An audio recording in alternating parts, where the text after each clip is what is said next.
आम ओडिशार माटी जन्म होती मो माटी महान एवं पवित्र माटी ये माटी हूँ ऐक्य माटी एवं साहित्य संस्कृतिर माटी आम ए अच्छु भद्रक जिलार भंडारीपुर अंचल अच्छु शारदा विद्या मंदिर आज 50तम वर्षर सुवर्ण जयंती साहित्य तरफ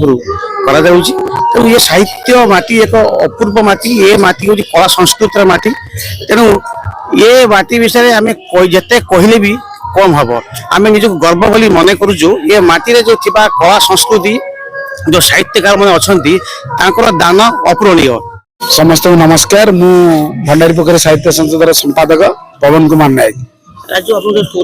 प्रोग्राम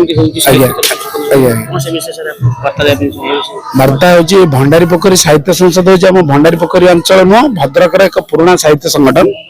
यह 25 वर्ष अतिक्रम करी सुवर्ण जयंती पालन करुच्ची यार प्रतिष्ठाता थे श्रीजुक्त अच्युतानंद सामल एवं मोर गुरु बिंबाधर महापात्र किछि मध्य हजिगले किंतु नुआ पुराना कवि और लेखक मान समृद्ध आम साहित्य अनुष्ठान विभिन्न कार्यक्रम वर्ष तमाम जारी रखे ए वर्ष तार 50 वर्ष पालन करुच्ची अवसर रे तार गोटे स्मरणिका प्रकाश पाई विभिन्न कवि और लेखक मानकर अनेक पुस्तक ये उन्मोचन होती आम माटी जो बरंग सारस्वत साधक अच्छा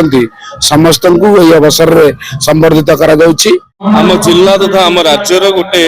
प्रतिष्ठित साहित्य अनुष्ठान ये साहित्य अनुष्ठान अनेक साहित्यिक मान को पृष्ठपोषकता प्रदान अनेक साहित्य सर्जन हबारे यार भूमिका रही आज ये ये 50 वर्षर तार स्वर्णिम यात्रा को पूरण करुच्ची अवसर में मु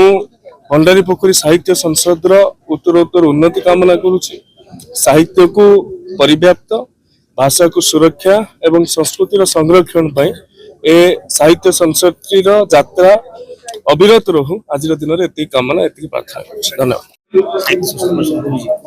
50 वर्ष धरी साहित्य संसद को जो जीवित करके रखी सामल बाबू आरंभ करते मैगजीन छपे ना माटीर महक प्रकृत में माटीर महक अच्छी साहित्य क्षेत्र कहतु स्वाधीनता संग्रामी कथा कहतु जहाँ भी कहतु ये माटीर महक मुझे आच्छादित बहुत बहुत धन्यवाद जो मैंने सब कार्य कर साहित्य को बंचे समाज को शिक्षा देवाई उद्यम कर साहित्य बंचिले माटीर कथा कहे भाषार ढाल नुआ रूप आनी दिए। भंडारीपुर जितेंद्र साहू का रिपोर्ट हिरांचल लाइव।